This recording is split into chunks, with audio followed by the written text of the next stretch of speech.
Mesdames et messieurs, bonjour et bienvenue dans BIP Actu. En ce début d'année scolaire, universitaire, académique, nous avons voulu partager avec vous la vision des jeunes et futurs leaders du monde sur des sujets préoccupant l'avenir et l'évolution de la planète. Ils étaient 150 candidats, seuls 16 ont été retenus à prendre part aux journées européennes de développement qui avaient lieu en juin dernier à Tour et Taxi à Bruxelles.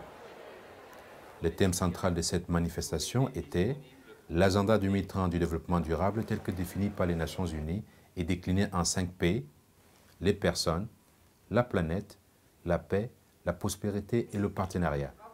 Les principaux enjeux de cette édition étaient de trouver des solutions sur la mise en œuvre des objectifs du développement durable. Nous avons rencontré quelques-uns de ces jeunes. Ils sont originaires de Belgique, du Bénin, du Cameroun, d'Iran, de Jordanie, de Malawi et des Philippines. Certains sont déjà dans la vie active, dirigent même une entreprise, tandis que d'autres sont à mi-chemin dans leur parcours universitaire. Leur approche sur des questions de développement dans tous les secteurs de la vie socio-économique, éducative, environnementale sont aussi pertinents que celles des hommes politiques. Rencontre. Nestor de Wenji est béninois et possède une expérience de plus de 5 ans en tant que journaliste spécialisé dans l'économie et le commerce. Consultant en entrepreneuriat jeunesse, il est responsable de communication du réseau Bénin SHEA et appuie part au panel sur la croissance du commerce et le développement durable. Je pense que cet important forum avait besoin d'une touche de la jeunesse en matière d'entrepreneuriat des jeunes. Parce qu'aujourd'hui, l'un des mots qui mine la jeunesse africaine particulièrement, c'est le chômage. Et nous pensons que la seule solution au chômage des jeunes, c'est l'entrepreneuriat. Dans le même temps, lorsque vous prenez l'entrepreneuriat dans tout son ensemble, nous sommes confrontés à différents mots quand on veut entreprendre. Premier mot, c'est l'accès au financement. Vous n'avez pas accès au financement lorsque vous avez une idée d'entreprise. Autrement dit, lorsque vous avez votre idée d'entreprise, vous avez votre business plan, vous allez souvent vers des banques, mais les banques demandent des garanties. Ce n'est pas évident qu'un jeune entrepreneur puisse déjà avoir une garantie, parce que c'est quand même beaucoup d'argent d'avoir une garantie. Et du coup, il faut faire un plaidoyer pour que les jeunes puissent avoir une facilité d'accès au financement. Et donc nous sommes venus ici dans ce cadre pour pouvoir faire un plaidoyer, pour que la jeunesse puisse avoir une facilité d'accès au financement. Et donc nous avons plaidé pour qu'un fonds mondial de soutien à l'entrepreneuriat jeune soit créé, pour que les jeunes qui ont leur idée d'entreprise puissent savoir où s'orienter, quels sont les critères à remplir et que ces critères soient assouplis afin que chaque jeune puisse être heureux parce qu'il a un emploi décent. Un autre plaidoyer que nous avons fait, c'est qu'aujourd'hui nous estimons qu'il faut réformer le système éducatif parce que il y a plusieurs étudiants aujourd'hui qui sortent de l'université, qui font peut-être un bac plus 4, mais qui ne sont pas opérationnels sur le marché de l'emploi. Simplement parce qu'il y a une inadéquation entre la formation reçue à l'université et ce que recherche une entreprise en termes de compétences. Du coup, nous pensons que le duo réforme de l'éducation et facilité d'accès au financement est un bon duo pour pouvoir améliorer disons, l'employabilité des jeunes et donc contribuer à un mieux-être des jeunes.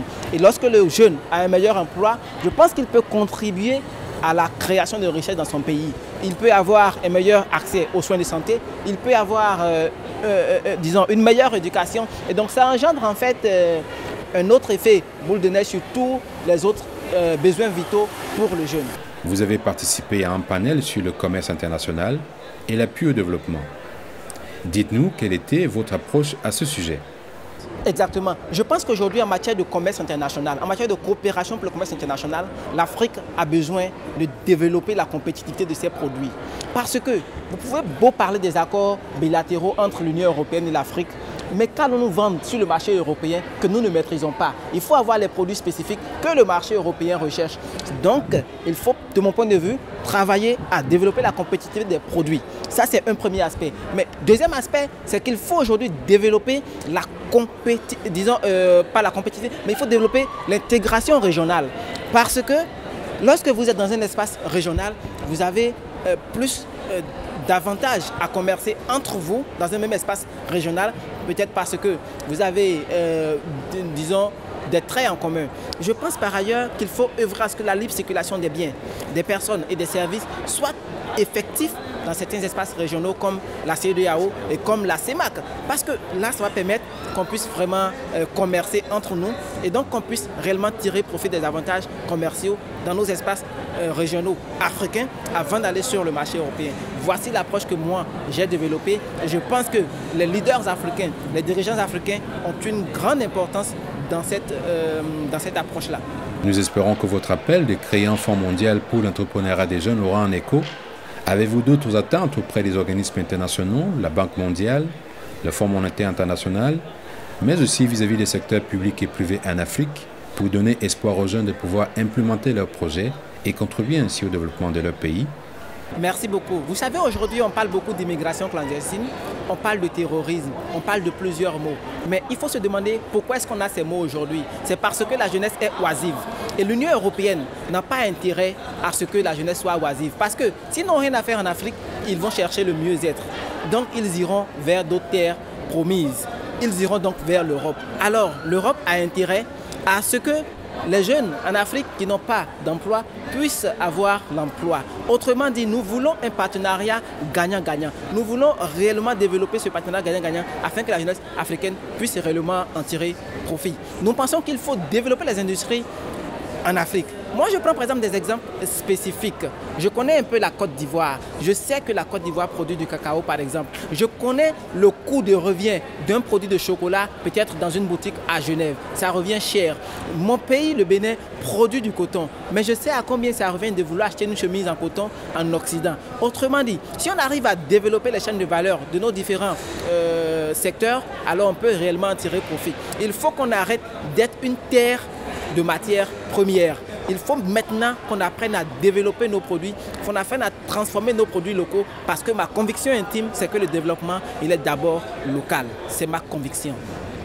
Ruben Baumer est belge et fondateur de Synergie, une entreprise sociale spécialisée dans la vente et la maintenance de petits systèmes solaires en milieu rural sans électricité. Basé à Thiès au Sénégal, sa connaissance et sa maîtrise des solutions technologiques permettent aux habitants de faire face aux défis environnementaux de l'énergie. I was happy to take part in the EDD program as a young leader because then we had a chance to raise some questions to policymakers, to throw some new ideas into the debate, which I did with adding a certain discussion about resource-added taxes instead of the value-added tax that we know now, because the resources that we mine now are cheaper than recycled ones.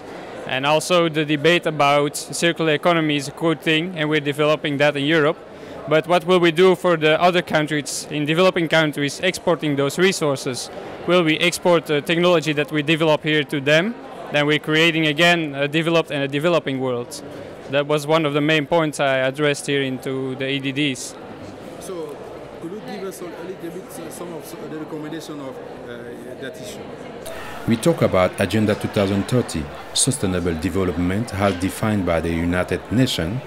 What is your recommendation to achieve the goals? One of my recommendations was to support more the social entrepreneurs. Social entrepreneurs address social environmental problems by having business models, not by giving donor programs, but by business models, and we should support them more with access to finance, a legal framework, etc., because they're combining both strengths of NGOs and commercial companies into one thing.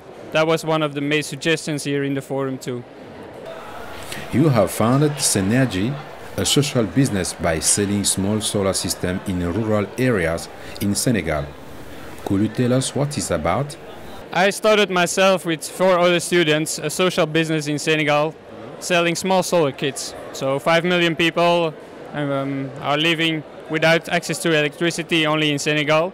And to address that, we started a company selling those small solar kits, not as big as a tablet, but it brings light, it brings a radio, it brings phones that can be charged, which is very important. It's often a business for the Senegalese people. So we founded the company, it's now in local hands, and we're trying to improve it and expand it all over Senegal because we think it's very important and it offers you possibilities for the people over there. We started really small and we're now thinking about expanding only in Senegal because, you know, in Western Africa there are not a lot of companies working on it, on the access to energy. But for example, in other countries like Eastern Africa, there are big companies funded by big organizations who are already working on that issue. It was just Senegal was a bit lagging behind, and we tried to fill that gap. And starting very small, but we see that it works, so we want to expand it to have more impact in Senegal itself, yeah, definitely. How many workers are in your company to implement this project? At the moment, as I said, we're still small. We have one local manager, she's a woman, for your information, and 2 technicians working for our company, installing, selling the solar systems, maintaining them, because we want to really have a good quality and after-sales service, because that's very important for the solar industry to work, not to leave it behind without maintenance, just donor. We want to have it maintained, good service and a word of mouth that others will buy the product and can benefit from the solar energy. And how many years do you take to build this project in Senegal?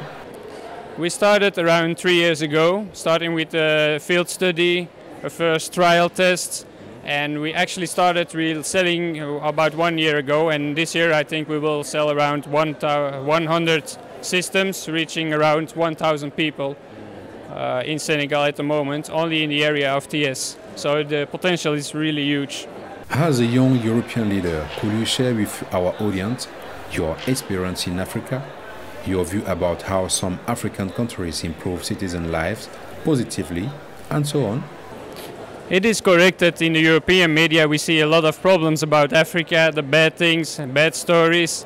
But I'm trying, having lived for 2 months in Senegal, to bring a more positive view, because those people have ideas, they go to school, they have education, and we should support them more than thinking that they're so bad off. If we support them, they can bring themselves to a higher level. They have the ideas, they have the knowledge. We should support them and be more positive in Europe. And I'm telling that to my friends, but to all the European public, that we should be more positive also about Africa. And that it's countries, it's not one continent, it are different countries with a different background, different possibilities, and we should address that more. Elsa Zecken est d'origine camerounaise et candidate en dernière année de doctorat en maladies infectieuses et santé publique. Elle se spécialise dans les soins de santé des pays en développement. Since the age of 16, I have done a lot of work experience with various organizations, be it WHO, Society of Women Living with AIDS in Africa, UNICEF, or IOM. And this is with various countries within the sub-Saharan African region. And I really experienced the need for an increase in universal health care for all. And for these reasons, I applied and I've taken part in the debate to how do we attain universal health care for all by 2030. No one behind was the issue in the lab that you participate. How Africa could achieve the goals of Agenda 2030 in health? Okay, so in health, I would like to start off by saying that for Africa to attain universal health care for all by 2030, our African governments are going to have to take more responsibility and accountability towards their nation. In the event of the Ebola outbreak, as all of us saw, there was a delay in the national response and subsequently an international response. We cannot sit down and rely on foreign aid or rely on WHO or MSF. Yes, it is their duty, but it's primarily ours. So I would like to call on our government to invest more into healthcare and to push for fostering increase in healthcare for all. What was your contribution in this dedicated panel about Leave One Behind? So my contributions, first and foremost, was I was speaking as a youth, I was speaking as a young woman, and I was also speaking as someone who's been on the ground, because I also believe that a lot is lost in communication between policy making and actualization and implementation on the ground. So I was able to bring in this perspective of the youth voice, which I hope that I was able to represent, also foster the necessity that we have in making sure that all women and girls have access to healthcare, and thirdly, to remind these political leaders and the decision makers that it's only so much talking we can do. Let's move away from the talking and from the acting. Let's ensure that whatever is talked about or whatever lessons we have learned is actually implemented within the healthcare systems to strengthen them and ensure that we can withstand another epidemic. Do you have some recommendations?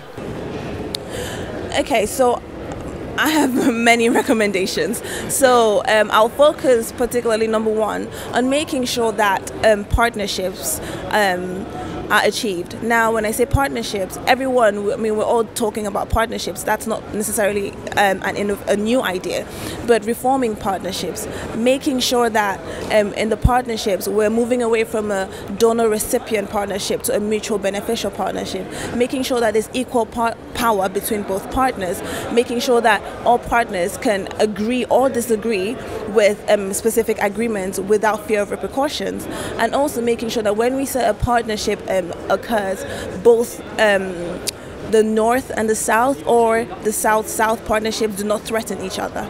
So that would be my primary recommendation. And secondly, talking for the women and girls, talking about a few statistics, it still troubles me that over 2.1 million adolescents are living with HIV/AIDS in sub-Saharan Africa. 64% of them are women and girls. This is not acceptable. 1 in 3 women still suffer from sexual violence. And this is not going to stop unless we educate, unless we empower the women to protect themselves, unless we tell them that they have rights, unless we teach them what is and what isn't, and also until we hold the men accountable, until we hold the men responsible and let them know that they have to get tested, we're not going to reach our goals by 2030. Ruba Ahmad, jordanienne, elle est porte-parole politique et assure le plaidoyer de la plateforme Action Globale SIDA, droits de l'homme, gouvernance, la sensibilisation à la lutte contre les différents aspects de l'inégalité et la discrimination vis-à-vis des femmes réfugiées et les jeunes. Elle prenait part au panel sur les inégalités. My session was an economy for the 1%, headed by Oxfam. But although many of the panelists focused on economic inequality and things like GDP, what I did was focus on other aspects of inequality, the social aspects, like gender and generational inequality. So talking about women's participation in governance, for example, or youth unemployment and lack of opportunity. So, what could be your recommendation in that issue, inequalities?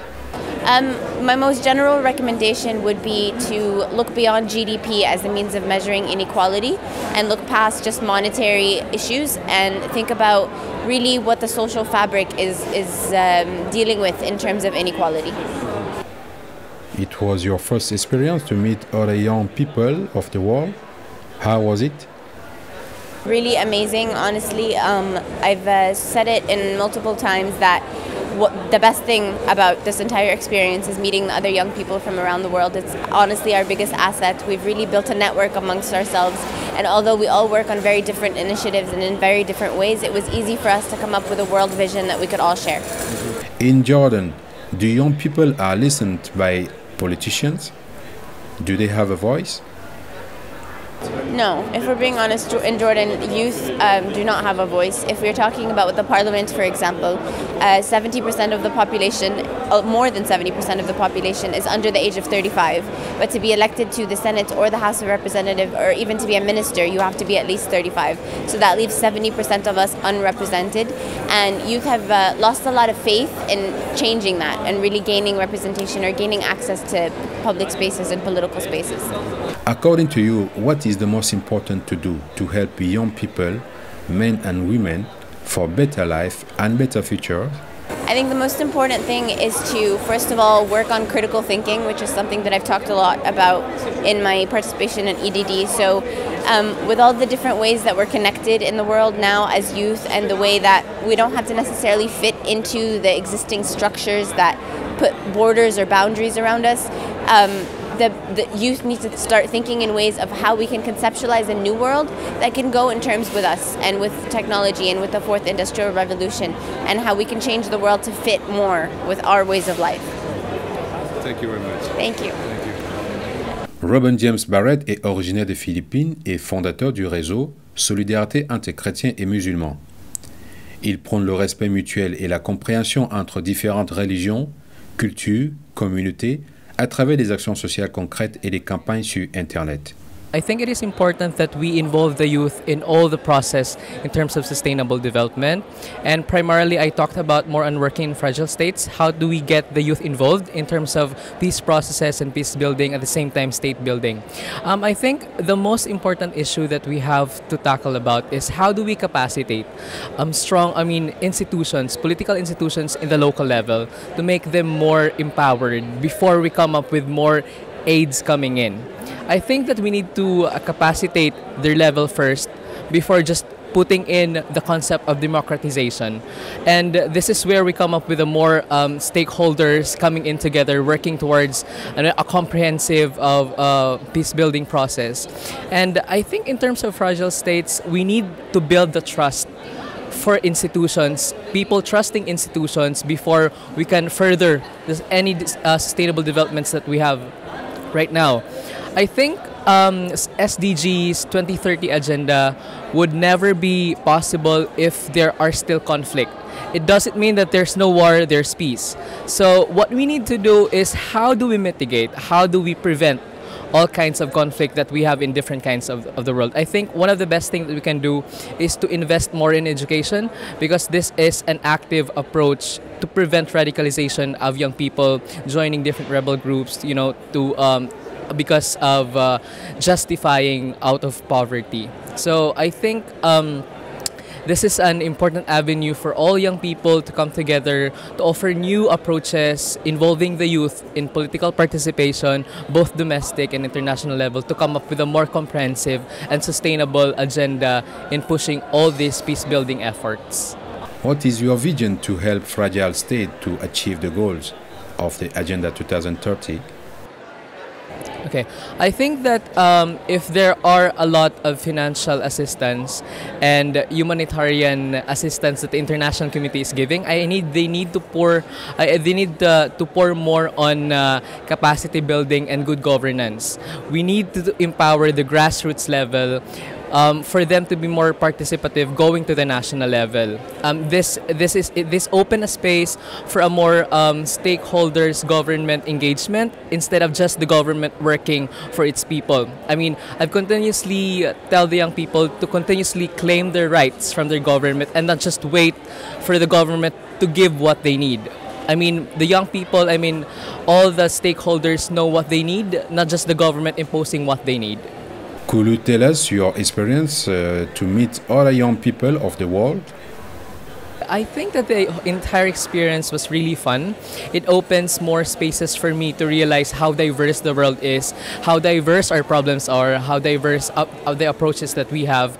But I think we only have something in common. I mean, coming up with a more sustainable agenda for everyone. I mean, as a global citizen, we all have our shared responsibilities and risks to share. If we don't work in your own country, it affects everyone. So it is more of an interconnected kind of society that we have to work on. Piliraline Koza est malawite. Elle a fondé la Bunda Female Student Organization. En tant que coordinatrice, elle œuvre pour l'autonomisation des jeunes femmes et leur implication académique dans les domaines des sciences et de l'agriculture. I'm a founder of Bunda Female Students Organization, which is a grouping of students from Bunda College. What we do is we give them scholarships to do courses in agriculture and science. And during their time of study, we send them to the rural communities to train farmers on sustainable energy, sustainable agriculture, and also water harvesting. So that's in short what we are actually doing. What do you expect from the European Union to support your country to achieve the goals of Agenda 2030? Actually, EU being the major donor to not only Malawi but other developing countries, I really feel that it's now a good platform for EU to be partnering with Malawi in terms of maybe donor, but not necessarily donor aid, because I don't believe in that donor will be able to donation will be able to solve our problems. But then they should follow that path, like teaching us how to fish and not necessarily giving us fish. So their help should come in terms of maybe technical support or money that will bring a long-term solution, not just focusing on short-term goals like maybe giving bags of maize to the country. I just feel like that's a short-term solution, and we can't be able to develop in that way. Abbas Beiti est libanais. Il a créé le Club Architecture du Liban, une organisation dirigée par des jeunes basés à Beyrouth et qui met l'accent sur le rôle de l'architecture et son impact social. Il prenait part au panel sur le développement inclusif. I'm representing the sustainable and sustainable cities and communities, which falls under the SDG 11, Sustainable Design Goal 11, Sustainable and Resilient and Inclusive Cities. I talked in the EDD about urban policies for women, about how we can think about urban planning, how we can make everything inclusive, and we can participate youth and participate all the community in the process of making the city and upgrading the city and designing a city. That's mainly what I wanted to deliver. I work also in Beirut with young students and young professionals that study architecture and design to show the role of architecture in the social impact and in sustainable development. The main message that I wanted to deliver in the past 2 days is that we need to educate youth about what we are doing here. So we are only here 16, and we see that there is absence of youth as attendees. So all these urban policies and all these discussions that we are doing, there is no point of them if we are not educating them for the next generation of architecture and urban planners. And on the other side, for my fellow young architects and urban planners, we should really think about the people and what people need in order to help them reach a better quality of life. And with this growth of population that is happening with the year, we need to really think how we are building and planning our cities. Nous sommes au terme de cette édition. Merci de nous avoir suivis. Restez connectés sur notre actualité sur www.bibmedia.be, notre chaîne YouTube et notre page Facebook. À très bientôt.